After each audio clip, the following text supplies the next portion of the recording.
Saudações, caros colegas, sejam bem-vindos a essa segunda videoaula do módulo Avaliação do nosso curso de formação docente.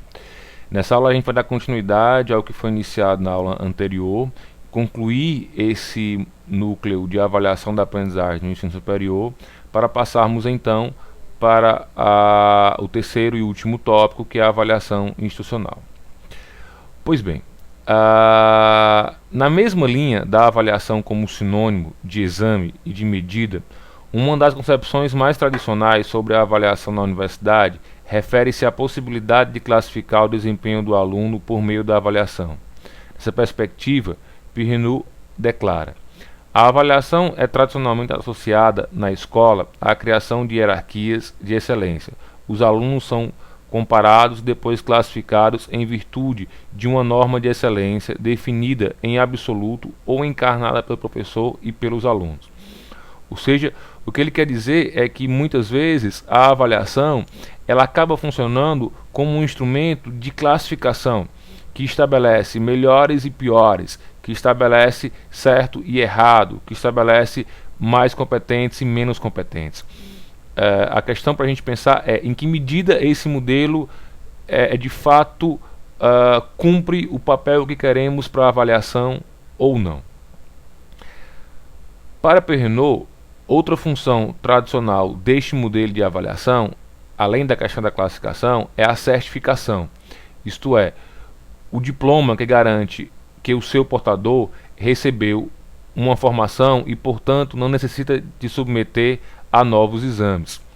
Uma certificação fornece poucos detalhes dos saberes e competências adquiridos e do nível de domínio precisamente adquirido em cada campo abrangido. Ela garante, sobretudo, que um aluno sabe globalmente o que é necessário saber para passar para a etapa seguinte do curso, ser admitido em uma pós-graduação ou começar uma vida profissional. Ou seja, a certificação ela é importante, mas ela não pode ser tomada como um critério absoluto. Ela não pode ser tomada como um elemento definitivo de avaliação. A vantagem de uma certificação instituída é justamente a de não precisar ser controlada ponto a ponto, de servir de passaporte para o emprego ou para a formação posterior. Ou seja, quando a gente busca uma formação escolar ou universitária, o objetivo final é a conquista de um certificado, de diploma, que ateste que nós temos capacidade para exercer esta ou aquela atividade, este ou aquele ofício. A questão que devemos pensar é: isso é bastante, isso é o suficiente? O fato de alcançar o certificado ou de dar o certificado, isso resume, isso contempla o que a avaliação precisa ser dentro do processo de ensino-aprendizagem?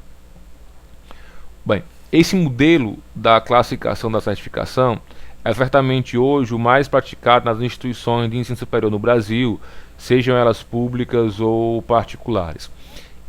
Ele é fundamentado na lógica que chamamos de somativa, ou seja, que vai somando elementos até que se chegue a uma quantificação previamente estabelecida, e aí você passe para a etapa da certificação.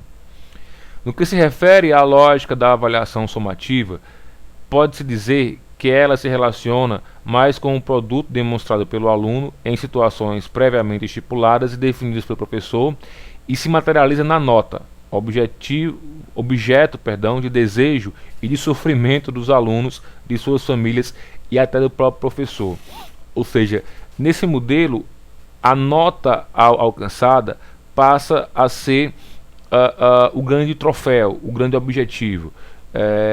Conseguir alcançar a maior nota e, portanto, se distinguir dos demais colegas, alcançar a maior nota e, portanto, ser classificado numa condição melhor que a dos outros, passa a ser a meta. E aí vem a discussão. E o processo? Como chegou a essa nota? Como é que ele fica? Qual é o papel que ele cumpre? Como trabalhar com ele? Né? Essa é uma questão que a gente precisa pensar e para a qual esse modelo não tem uma resposta, né? Não tem, na verdade, uma preocupação. Ou seja, podemos afirmar que a avaliação somativa apoia-se em uma concepção classificatória de avaliação cuja função, ao final de uma unidade de estudos, é a de verificar se houve ou não aquisição de conhecimento. Essa é uma lógica burocrática, né, que empobrece a aprendizagem, estimulando ações didáticas voltadas para o controle das atividades exercidas pelo aluno, mas não necessariamente geradoras de conhecimento. E essa é a questão fundamental, ou seja, será que esse modelo é capaz de dar a perceber, é capaz de avaliar, no fim das contas, a construção de conhecimento? Será que esse modelo é capaz realmente até mesmo de garantir produção de conhecimento? Ou é um modelo que tão somente possibilita a transmissão, o repasse de conteúdos prontos e, consequentemente, só pode avaliar esse acúmulo de conteúdos, esse resultado, né? Eu acredito que haja então uma limitação clara para esse modelo, que, repito, é de longe o modelo mais praticado no ensino brasileiro em todos os níveis, da escola à pós-graduação, que é o de classificar, de construir uma hierarquia baseada no produto e não no processo. Bom, nos anos 60, na década de 1960, surge no nível do ensino escolar uma grande discussão, uma crítica muito intensa a esses modelos que a gente trabalhou até aqui, né? Os modelos ligados à pedagogia tradicional, à pedagogia tecnicista e a essa lógica somativa da avaliação, cujo objetivo final é gerar uma classificação. Bom, essa crítica, embora ela surja no ambiente escolar já na década de 1960, ela vai demorar um pouco mais para chegar na universidade. A universidade vai ter uma certa resistência a esse debate, a esse diálogo, sobretudo nas áreas de formação mais técnica e tecnológica. Mas também no campo das ciências humanas a resistência ela existiu. E aí esse debate chega nas universidades na década de 1980, ou seja, mais ou menos aí 20 anos depois de começar nas escolas, e ele preconiza um reposicionamento da avaliação dentro do processo de aprendizagem, em que ela passe a não apenas mensurar ou aferir o resultado, mas que ela passe a contemplar o próprio processo. Então vamos tentar entender um pouco aonde é que essa crítica nos leva, que caminhos ela nos propõe. Com base nessas críticas, ocorre o desenvolvimento de enfoques de avaliação alternativos, com pressupostos éticos, epistemológicos e teóricos bem diferentes daqueles que embasavam os modelos anteriores. A partir da década de 1980 e, sobretudo, nos anos 1990, vemos um acelerado desenvolvimento do interesse sobre a perspectiva chamada de avaliação qualitativa. Então esse é o primeiro ponto, ou seja, você passa a colocar no centro da preocupação da avaliação a questão da qualidade e não a questão da quantificação do acúmulo de informações ou de conhecimento. Esse movimento de crítica deveu-se em grande parte ao reconhecimento de que os testes padronizados de rendimento não ofereciam toda a informação necessária para compreender o que os professores ensinavam e o que os alunos aprendiam. Então, propõe-se um modelo que possa, de fato, trabalhar melhor esse processo, né, da relação entre ensino e aprendizagem. E aí algumas características básicas são fundamentais nessa proposta de uma avaliação mais qualitativa, né? A primeira delas é a maior ênfase no processo da aprendizagem do que em seu produto. O que é que significa isso? Que a avaliação ela vai estar concentrada muito mais em como se dá a construção do conhecimento do que na informação ou no produto gerado por esse processo de construção do conhecimento. Nessa perspectiva, os processos, os problemas, né, a problemática científica, ela tem um lugar fundamental, ou seja, está muito mais preocupado com o como do que com o que. As perguntas fundamentais passam a ser como se aprendeu, para que se aprendeu, e não apenas o que se aprendeu, né? Um outro elemento é a preocupação em articular diferentes tempos do processo, demandados por diferentes estudantes, ou seja, compreender que os estudantes não têm um mesmo tempo de resposta ao processo de ensino-aprendizagem, que eles têm tempos diferentes, e nós, docentes, temos que, na medida do possível, tentar perceber essas diferentes temporalidades, esses diferentes percursos que os alunos fazem para, de fato, compreender aquilo que está sendo trabalhado, e devemos levar isso também em conta na preparação e mesmo na correção das nossas avaliações.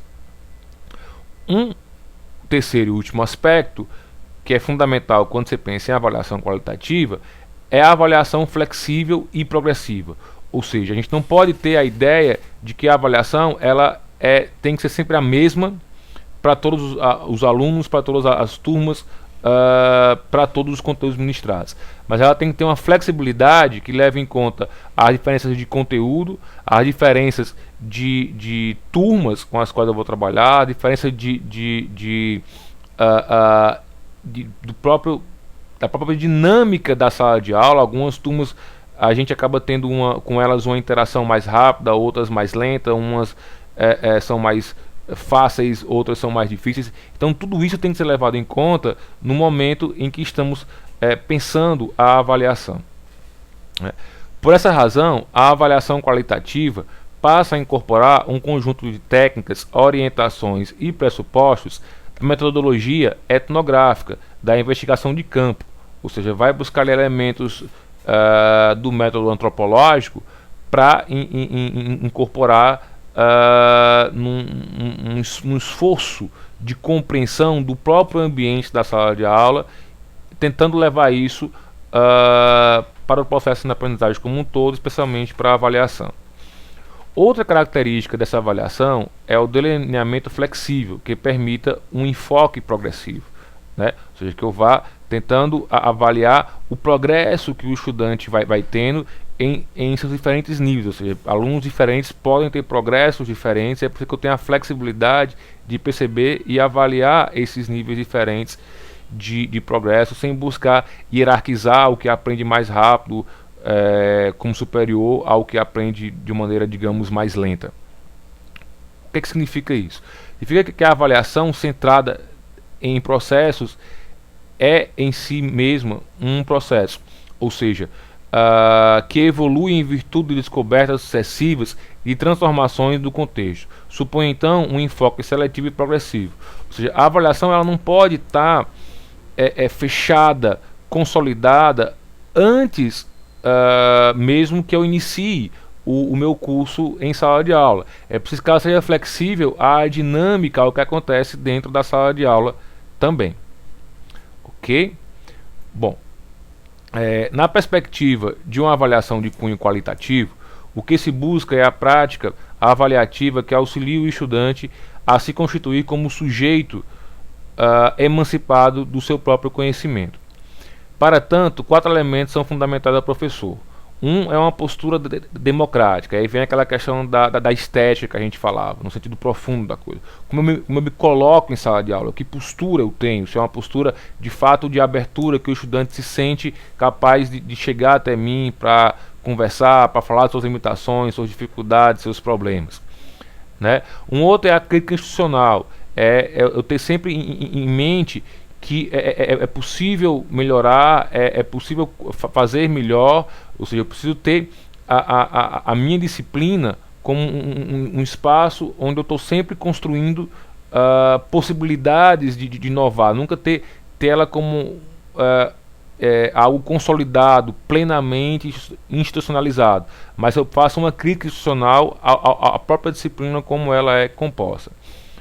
Um O terceiro elemento é a criação coletiva, ou seja, que eu possa, na medida do possível, construir a avaliação em diálogo com a turma, né, construindo ela coletivamente. E, por fim, a pesquisa como método de produzir conhecimento.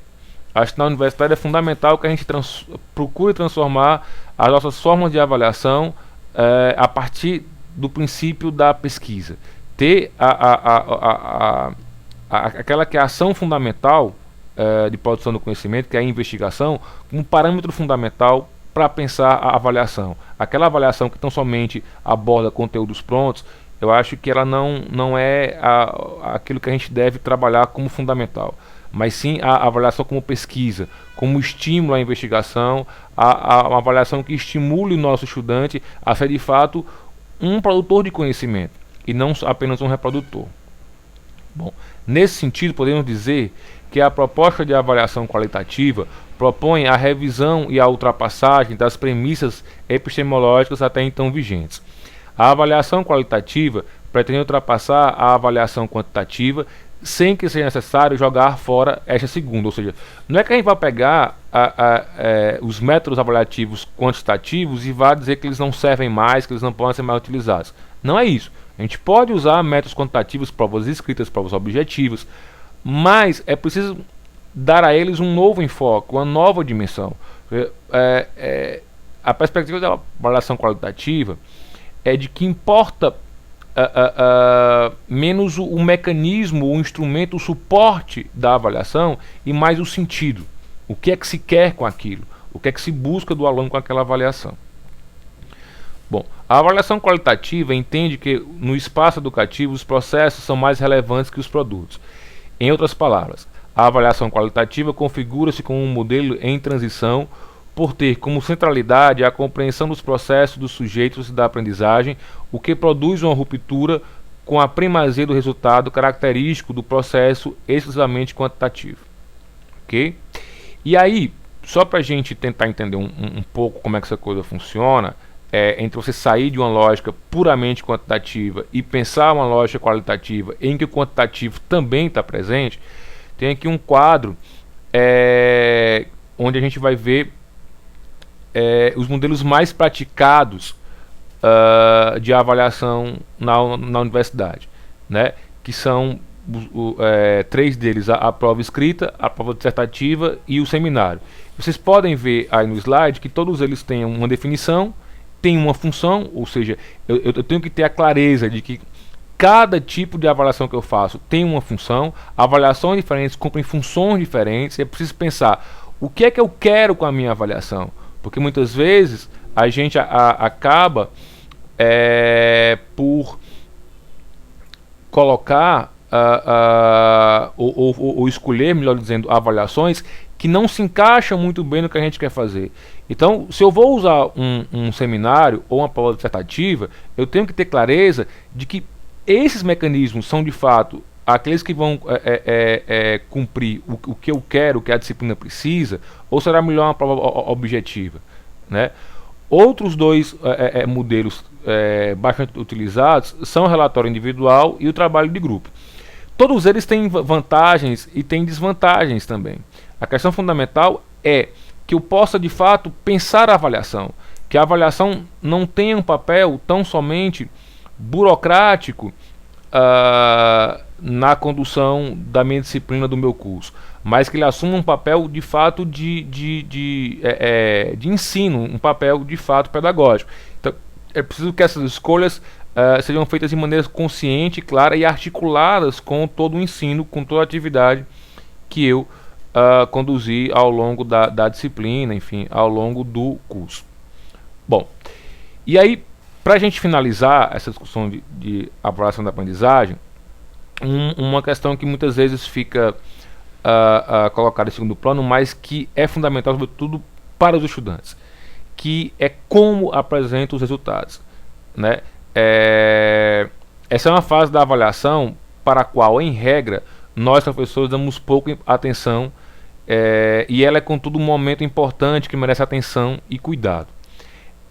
Este momento, o momento da entrega de resultados, pode ser um momento de aprendizado, uma oportunidade para discutir aspectos mais complexos do conteúdo trabalhado, especialmente aqueles com os quais os estudantes tiveram mais dificuldade, bem como uma chance de debater com os estudantes o próprio método de avaliação e seus objetivos.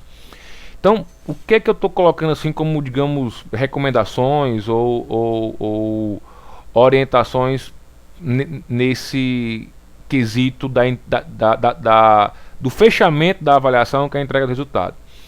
Primeiro é que a gente verifique, ao final da correção das avaliações, qual item ou tema da avaliação teve um maior índice de dificuldade. Houve, né? Aí está escrito hoje, mas é houve, tá? Infelizmente está errado no slide. Em qual item ou tema houve um maior índice de dificuldade. E dar a atenção para esse índice, levar para a sala de aula esse tema, esse assunto em que a maior parte dos alunos não conseguiu avançar, rediscutir em sala de aula, dar um retorno da avaliação, né?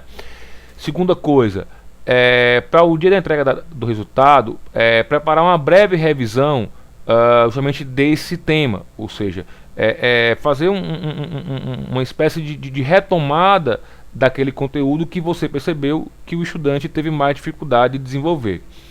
Terceiro elemento seria nunca entregar apenas o resultado.